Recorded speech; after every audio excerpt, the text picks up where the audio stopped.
Hello everyone, मैं हूं संदीप कुमार और आप देख रहे हो आपका अपना YouTube channel learn English with Sandeep sir.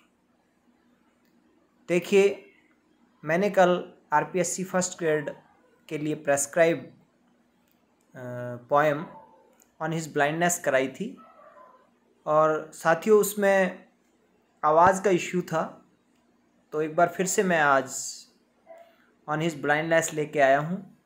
मैंने एक पीडीएफ फॉर्म में नोट्स तैयार किया है, तो मैं समझता हूँ कि उससे बाहर कुछ भी नहीं है। मैं आपको लाइन बाय लाइन उसको बता देता हूँ, उससे बाहर कुछ आने वाला नहीं है। आप उसको ज़रूर एक बार देखें। वीडियो में आगे बढ़ने से पहले वीडियो को लाइक और सब्सक्राइब ज़रूर करें। और मैं सीधे ही आपको बिना जो है देरी के पीडीएफ की ओर ले चलता हूँ।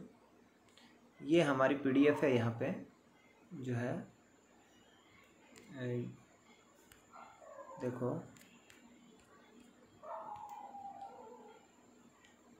ये पीडीएफ ले आया हूँ मैं आपको।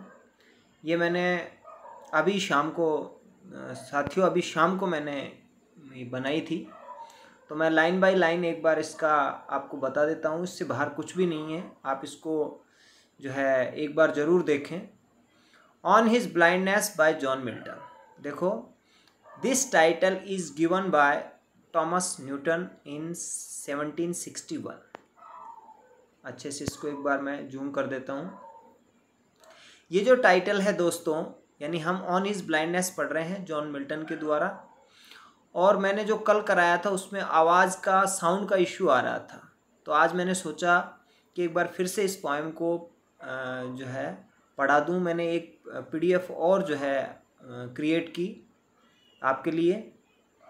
तो this title on his blindness को देख करके ऐसा लगता है, क्योंकि जो पोएम है ये ऑटोबायोग्राफिकल है, यानी फर्स्ट पर्सन में लिखी गई है। It is written in the first person.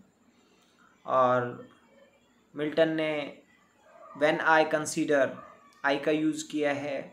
Okay, तो हम इसको कह सकते हैं कि ये ऑटोबायोग्राफिकल है।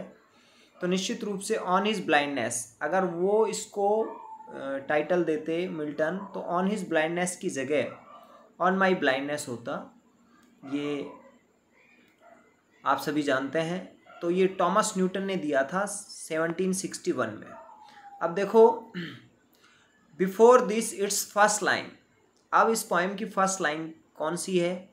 देखो, when I consider how my light is spent. Okay, ये फर्स्ट लाइन है। Was the poems original title. यही पोएम का ओरिजिनल टाइटल था। तो ऑन इज ब्लाइंडनेस तो बहुत बाद में दी गई है ना। इस पोएम को लिखा गया था 1655 में, और देखो 1761 में जो है थॉमस न्यूटन ने इसको ऑन हिज ब्लाइंडनेस दिया था। उससे पहले इसकी जो पहली जो है लाइन थी, when I consider how my light is spent, यही जो है इसका ओरिजिनल टाइटल था। ठीक है। It was published in 1673। ये 1673 में पब्लिश हुई। ये जो पोएम है मतलब लिखी गई थी 1655 में, और 18 साल के बाद after the 18 years it was published in Milton's book named Trinity manuscript. Milton की एक बुक थी जिसका नाम था ट्रिनिटी मैन्युस्क्रिप्ट। उसमें ये 1673 यानी 1673 को पब्लिश हुई थी। Milton wrote 24 sonnets. देखो, मैं मिल्टन के बारे में आपको बता दूं कि मिल्टन ने जो है कुल 24 सोनेट्स लिखी थी, है ना। इन विच 19 in English, 19 sonnets were written in English language and 5 sonnets were written in Italian language। कि 24 सोनेट जो है टोटल लिखी थी। 19 सोनेट्स इंग्लिश लैंग्वेज में लिखी थी उन्होंने, और 5 जो है इटालियन लैंग्वेज में लिखी थी। He gave it the number 19, और इस सोनेट को उन्होंने 19 नंबर दिया था। हालांकि जो है जब ये पब्लिश हुई थी ट्रिनिटी मैन्युस्क्रिप्ट में, तो बाद में इसको 16 नंबर दे दिया था, लेकिन it was the 19th number sonnet. It is a Petrarchan sonnet. देखो ये पेट्रार्कन सोनेट है। आप जानते हैं कि सोनेट के दो महत्वपूर्ण प्रकारों में एक है पेट्रार्कन सोनेट। हालांकि सोनेट स्पेंसियन सोनेट भी होती है, कर्टल सोनेट भी होती है, लेकिन ये पेट्रार्कन सोनेट है। और जो सोनेट होती है यूजुअली कर्टल सोनेट को छोड़ करके उसमें तो 10 लाइन मतलब एंड हाफ लाइन यानी 10.5 लाइन होती हैं, जबकि पेट्रार्कन सोनेट और शेक्सपियरियन सोनेट में 14 लाइन्स होती हैं। तो हम सोनेट को हम ये कह सकते हैं कि सोनेट जो होती है वो जो है एक पोएम होती है। Sonnet is a poem of 14 lines, ठीक है। तो ये पेट्रार्कन सोनेट में लिखी गई है, which is written in iambic pentameter. और इसका जो मीटर है वो आयम्बिक है, यानी आयम्बिक का मतलब इसमें जैसे हम पहली लाइन है व्हेन आई कंसीडर, तो व्हेन में एक सिलेबल है, आई में एक सिलेबल है, तो इस तरह से अनस्ट्रेस स्ट्रेस अनस्ट्रेस स्ट्रेस, तो इसको आयम्बिक बोलते हैं। पहले अनस्ट्रेस फिर स्ट्रेस, ठीक है। पेंटा मतलब 5, इस तरह 5 फीट है, ओके। अनस्ट्रेस स्ट्रेस का 1 फुट होता है और इस तरह से 5 फीट है। The rhyming scheme of this poem. अब जो पेट्रार्कन सोनेट होती है, usually Petrarchan sonnets contains the rhyme scheme ABBA CDE CDE, ठीक है। तो इस पोएम की जो राइम स्कीम है, the rhyming scheme of this poem is ABBA CDE CDE, ठीक है। In Petrarchan sonnet volta the change of thought usually occurs in the 9th line. Petrarchan sonnet में क्या होता है कि जो वोल्टा होता है, वोल्टा किसको कहते हैं कि पेट्रार्कन सोनेट के 2 पार्ट्स होते हैं। जो द पार्ट ऑफ 8 लाइन्स, जो the first 8 lines, the part of the first 8 lines, जो पहले ही 8 लाइनों वाला जो पार्ट होता है उसको ऑक्टेव कहते हैं, जिसमें प्रॉब्लम होती है। Octave always contains the problem.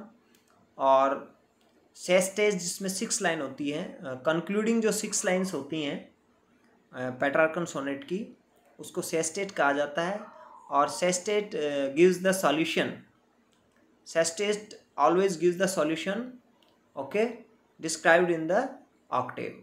तो ऑक्टेव में जो मतलब जो प्रॉब्लम दी गई होती है उसका सॉल्यूशन जो है सेस्टेट में होता है।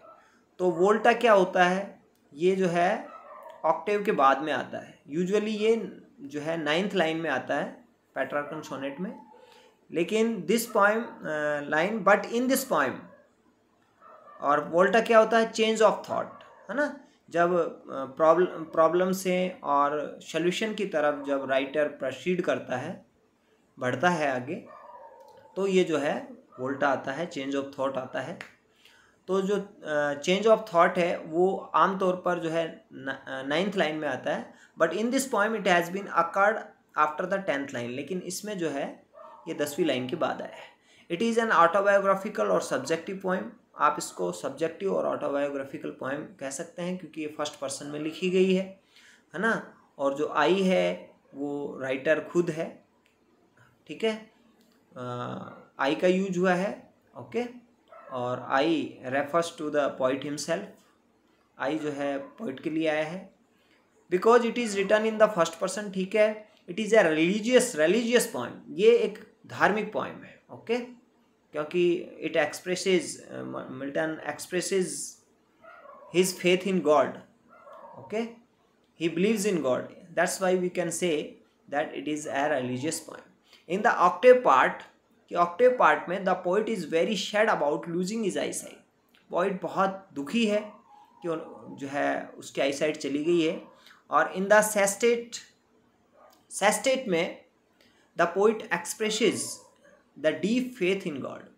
पोइट जो है वो भगवान में जो है मतलब बहुत फेथ दिखाता है ना, बहुत फेथ दिखाता है, एक्सप्रेस करता है। The poet express the deep faith, मतलब गहन जो है विश्वास जो है ना, ही believes in the God in the sestet part, okay. तो ये क्वेश्चन जो है ये क्वेश्चन बना हुआ है बहुत बार कि जो सेस्टेट है, जो एंडिंग लाइन है, जो कंक्लूडिंग लाइन्स है इस पोएम की, उसमें जो है गॉड मतलब राइटर का सबमिशन है, मिल्टन का सबमिशन है टू द गॉड्स विल, जो है उसने अपने आप को पूरी तरह सबमिट कर दिया है और he believes in God in the last 6 lines. The poem believes that people who bears God's burden best serve him best. poem क्या believe करती है? राइटर के ही थॉट्स हैं, राइटर के ही एक्सप्रेशंस हैं इस, तो बिलीव करती है कि जो लोग गॉड के बर्डन को, माइल्ड बर्डन है ना, सॉफ्ट बर्डन को, हल्के हल्के परेशानियों को, हल्के हल्के दुखों को जो है बेयर करते हैं, सहन करते हैं अच्छे से, सबसे अच्छे से, वही सबसे अच्छे से सेवा करते हैं गॉड की। ओके, बहुत ही इम्पोर्टेंट लाइन है, बार बार क्वेश्चन आता है कि पोएम के अकॉर्डिंग या मिल्टन के अकॉर्डिंग जो है भगवान की सबसे अच्छी सेवा कौन करते हैं, तो भगवान के द्वारा जो हल्की फुल्की परेशानियां हमें दी जाती हैं, जो पेन दिए जाते हैं, जो सफरिंग्स दी जाती हैं, उनको जो सबसे अच्छे से जो है सहन करता है, वही भगवान की सबसे अच्छी सेवा करता है। M H. Nicholson calls the poem compound complex sentence. M H. Nicholson ने पोएम को कंपाउंड और कॉम्प्लेक्स सेंटेंस कहा था, ये एक पॉइंट याद रख लेना आप। He also says that the poem is a verse paragraph. उसने ये भी कहा कि पोएम जो है एक वर्स पैराग्राफ है। ठीक है, एम.एच. निकलसन क्या कहते हैं कि पोएम जो है कंपाउंड और कॉम्प्लेक्स सेंटेंस है, जिस तरह से ऑर्डिनेटिंग कंजंक्शन और सबऑर्डिनेटिंग कंजंक्शन से का यूज़ किया गया है पोएम में। ठीक है, और उन्होंने ये भी कहा है कि ये पोएम है, पोएम की तरह लिखी गई, it is written in the style of the poem, इसलिए ये वर्स है, लेकिन ये मतलब जो है पैराग्राफ की तरह लिखी गई है, इसलिए इसको वर्स पैराग्राफ बताया गया है। द वर्ड टैलेंट, एक शब्द है टैलेंट, हैज़ 2 मीनिंग्स, उसके 2 मीनिंग हैं। जो फर्स्ट मीनिंग है the poetic talent of the poet, metaphorically जो है एक मीनिंग है जो है पोइटिक टैलेंट, मतलब जो टैलेंट, जो here the talent word stands for the poetic talent, है ना, द टैलेंट ऑफ राइटिंग जो है poems in praise of God of the poet. Okay, and an allusion from Bible, Matthew 25 से एक allusion लिया गया है, एलेगरी है, allegory is used in this poem, most of the references are taken from the Bible. इस poem में जो है अधिकतर जो रेफरेंसेस हैं वो बाइबल से लिए गए हैं। Milton belong to puritan age, Milton जो है प्यूरिटन एज से बिलोंग करते थे। He was a classical writer, वो एक क्लासिकल राइटर थे, क्लासिकल राइटर जो है बहुत पढ़ा करते थे। He used to study very much, वो बहुत जो है पढ़ा करते थे। ओके, टिल मिडनाइट, देर रात तक, that's why he lost his eye sight, और यही कारण रहा कि उन्होंने आई साइट खो दी at the age of 44 in 1652। बहुत इंपॉर्टेंट क्वेश्चन है कि जो है at what age Milton lost his eye sight, तो एट द एज ऑफ 44, और ईयर कौन सा था, 1652। The poem was written in 1955। ये हालांकि ये कोई जो है ये जो पोएम है ये कब लिखी गई, ये यूनानिमस जो है नहीं है, अलग अलग लोग, कुछ लोग जो है मानते हैं, कम लोग मानते हैं कि 1952 में लिखी गई, लेकिन जो है अगर आप ऑथेंटिक सोर्सेज से रिसीव करोगे तो आपको लगेगा कि 1955, तो इसलिए मैंने 1955 लिखा है, आपको भी 1955 ही करना है अगर आता है। The poem was written in 1955। The last line poem की है, they also serve who only stand and wait shows the acceptance and submission of the poet. मतलब ये जो लाइन है इसमें पैराडॉक्स है। ठीक है, यानी जो मतलब केवल खड़े रहते हैं, वेट करते हैं, वो जो है how can the people who only stand and wait, ठीक है, सर्व द गॉड, कैसे गॉड की सेवा कर सकते हैं जो केवल जो है खड़े रहते हैं और वेट करते हैं अपनी टर्न का कि कब सीख हमारी टर्न आएगी। ठीक है, तो ये पैराडॉक्स है। ये क्या दिखाता है, shows the acceptance, resignation and submission, मतलब सबमिशन दिखाता है पोइट का, यानी पोइट जो है बिल्कुल डिवोटेड है गॉड के प्रति, समर्पित है ना, तो पोइट का रेजिग्नेशन दिखाता है ना। He resigns completely to the God, for the God, मतलब वो गॉड के प्रति पूर्णतः समर्पित हो जाता है writer. As Milton was rebel by nature, जिस तरह से जैसा कि मिल्टन जो है बाय नेचर जो है रेबेल था, है ना, रेवोल्यूशनरी था। ही आस्क्स, विचारों से रेवोल्यूशनरी था। ही asks A rhetorical question whether God expects me writing poems in praise of him। ठीक है, तो जब वो अंधा हो गया था, जब वो पूर्णतः अंधा हो गया था, तो मतलब उसके बाद उसका एक रिटोरिकल क्वेश्चन है। वो अपने आप से पूछता है कि भगवान जो है, हालांकि गॉड से नहीं पूछता है, वो केवल सोचता है और अपने आप से पूछता है कि क्या भगवान जो है does God exact day labour light deny it, है ना, कि क्या जो भगवान ऐसे व्यक्ति से एक्सपेक्ट करता है राइटिंग पोएम्स के लिए, उसके प्रेज में वो जो है पोएम राइट करेगा जिसकी आंखें जा चुकी हैं। ठीक है। In the mean while the patience of the writer, इसी बीच जो है राइटर का पेशेंस उसको रिप्लाई करता है, not to even think about questioning, है ना, जो है भगवान से क्वेश्चन करने के बारे में तक, यानी यहाँ तक कि आपको भगवान से क्वेश्चनिंग करने तक की सोचना नहीं है। Because how can God become so cruel, कि गॉड इतना क्रूअल कैसे हो सकता है कि वो जो है डे लेबर एक्सपेक्ट करेगा ऐसे आदमी से जो है जिसकी आंखें चली गई हो। God neither needs man's work, कि गॉड को न तो आदमियों की काम की आवश्यकता होती है, और he never ask man's to give his gift back, और न ही वो जो है आदमियों को जो है एक बार जब गिफ्ट दे देता है तो वो रिटर्न के लिए बोलता है, वापस लेता है। और उसके बाद में देखो जो है इसमें एक हाइपरबोली का भी यूज हुआ है। देखो, इन this poem figures of speech like alliteration use हुआ है, पर्सोनिफिकेशन जैसे जो है पेशेंस को पर्सोनिफाइड किया गया है इस पोएम में। पैराडॉक्स यूज हुआ है, जैसे मैंने लास्ट लाइन में बताया, ठीक है, कि they also serve who only stand and wait. Hyperbole का यूज हुआ है ना, thousands at his bidding speed जो लाइन आई है। पन का यूज हुआ है ना, पन एक ही शब्द जो है मतलब के दो अर्थ होते हैं। जैसे कि एक लाइन आई थी कि that one talent which is that to hide, तो इसमें पन है।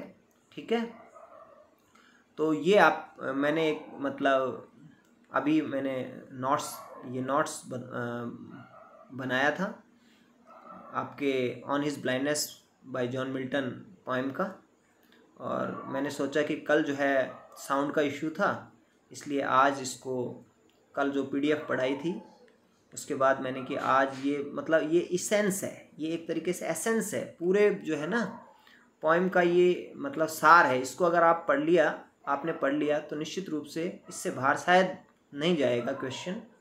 तो बहुत बहुत धन्यवाद। आप इसको जो है लास्ट तक एंड तक वॉच करें और इसको जो है अच्छे से जो है याद कर लें, ये आपकी हेल्प करेगा बहुत ज़्यादा एग्ज़ाम में। और इसी तरह के जो है वीडियो वॉच करने के लिए, देखने के लिए आप चैनल को ज़रूर सब्सक्राइब करें। अगर आपको मेरा कंटेंट पसंद आया है तो आप ज़रूर लाइक करें, शेयर भी करें। बहुत बहुत धन्यवाद। Thank you very much. Have a nice day.